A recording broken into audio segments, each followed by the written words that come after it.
Hi అండి, welcome to Ramadevi చేతి వంటల ఛానల్కి. మీరందరూ ఎలా ఉన్నారండి? బాగున్నారా? నేనైతే బాగున్నానండి. అయితే ఈరోజు మనము దేవుడి పూజ ముగించుకున్నాం కదండి. ఇప్పుడు మనము పాయలకూర పప్పు చేసుకుందామండి. ఓకేనా? అయితే ఎవరైతే ఫస్ట్ టైం నా ఛానల్ని చూసినట్టయితే నా ఛానల్ని సబ్స్క్రైబ్ చేసుకోండి. ఓకేనండి. చూడండి మా మామిడి ఆకు ఎంత పెద్దగా లేతగా చిగురిస్తుందో చూడండి. చూడండి ఇలా పాయలు కూర కట్ చేసుకుందామండి. మొత్తము ఇలానే అంతా కట్ చేసుకుందామండి ఇదంతా.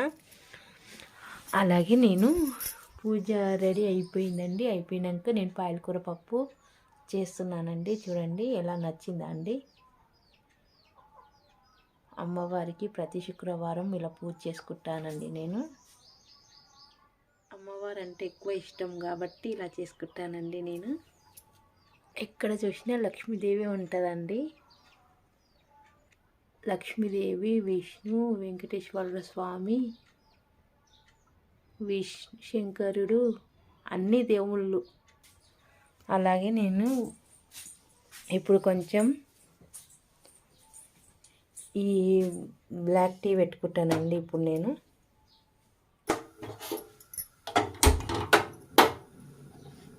చూడండి ఇది బాగా మసిలినాక నేను ఇందులో ఒక ఇలాచి కొంచెం అల్లం వేసి మసలు పెట్టుకుంటానండి. బాగా అలా తాగితేనే నాకు నచ్చుతుంది.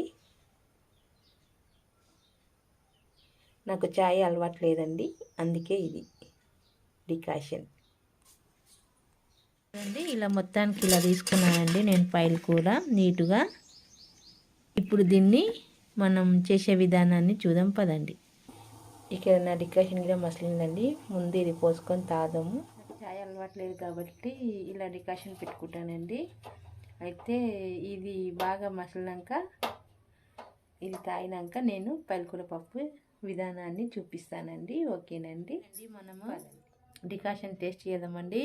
ఇది నిజంగా అండి చాలా టేస్ట్ ఉంటుందండి. ట్రై చేయండి. ఇది చాలా మసిలినాక ఇలాచి అల్లం వేయాలండి దించే ముంగల. సూపర్ టేస్ట్ ఉంటుంది.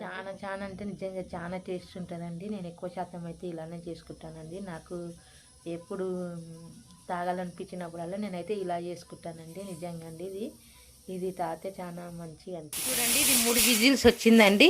ఇది విజిల్స్ చల్లారే లోపల మనం కొంచెం చింతపండు నానేసుకుందామండి. ఇంత సరిపోతుందండి. నేను చేసుకునే పప్పుకు నిమ్మకాయ సైజ్ అంత చింతపండు అయితే మస్తు అవుతుందండి. ఇప్పుడు ఇది వాటర్లో కడిగి నానబెట్టుకుందాం. చూడండి ఇలా కొంచెం పొయ్యి మీద గరం చేస్తే తొందరగా నానుతుందండి చింతపండు ఇలా పొయ్యి మీద గరం చేస్తే ఉడికించుకుంటే పప్పులో పచ్చివాసన రాదండి. అలాగే పచ్చి తెస్తే జర పచ్చిగా కొడుతుందండి. టేస్ట్ ఎట్లనో ఉంటుంది. ఇలా మనం ఆల్రెడీ చింతపండు ఉడికించుకుంటే టేస్ట్ బాగుంటుంది. పప్పు ఈ విధంగా ఉడికిందండి. చూడండి ఇప్పుడు ఇందులోకి మనము టేస్ట్కి తగ్గట్టు కారం వేసుకోవాలండి.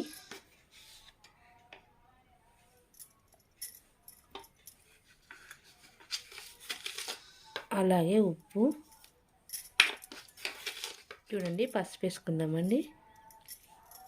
ఇప్పుడు ఇది బాగా పప్పు గుదితోటి రుబ్బుతూనే ఈ ఆకు పాయలకూర పప్పు కలిసిపోతుందండి. మంచిగా పప్పు గుది పెట్టి రుబ్బుకుందాం.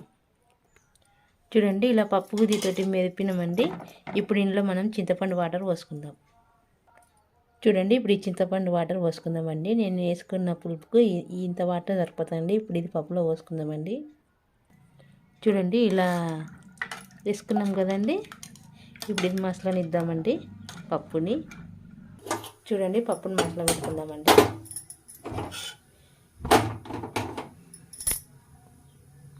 చూడండి పప్పు మసలిందండి. ఇది బంద్ చేసుకుందామండి. అలాగే నేను ఇక్కడ ఆయిల్ పెట్టుకున్నా. ఇప్పుడు ఇందులో జీలకర్ర ఆవాలు వేసుకుందామండి. చూడండి జీలకర్ర ఆవాలు వేగినాయండి. బంద్ చేసుకుందామండి. కొంచెం చల్లారాక పప్పులు వేసుకుందాం. చూడండి ఇప్పుడు ఇది కొంచెం చల్లారనిద్దామండి. పప్పులో వేసుకుందామండి.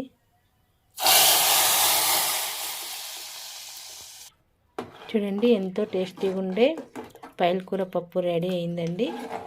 ఇప్పుడు దీన్ని టేస్ట్ చేద్దామండి మనం. చూడండి గంగవాయల కూర పప్పు రెడీ అయిందండి. ఇప్పుడు టేస్ట్ చేద్దామండి ఇది. అన్నంలో వేసుకుందామండి. అన్నం పెట్టుకొని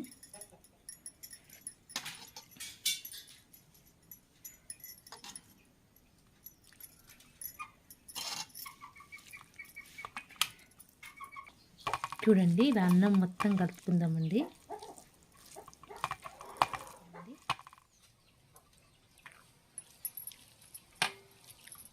బాగుందండి.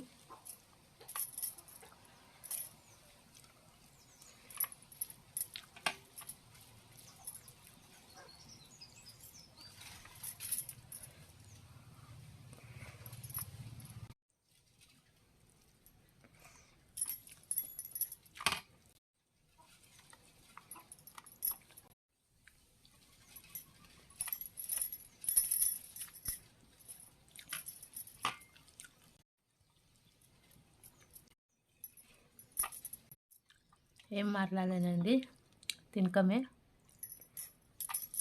చూడండి, ప్లేట్ మొత్తం కాలైంది. ఎంత టేస్ట్ ఉంటుందో, మస్తు టేస్ట్ ఉందండి పాలకూర పప్పు. ఓకేనండి, మన వీడియో నచ్చితే ఒక లైక్ చేయండి, షేర్ చేయండి, అలాగే కామెంట్ పెట్టండి. మరొక వీడియోలో కలుద్దాం. బాయ్.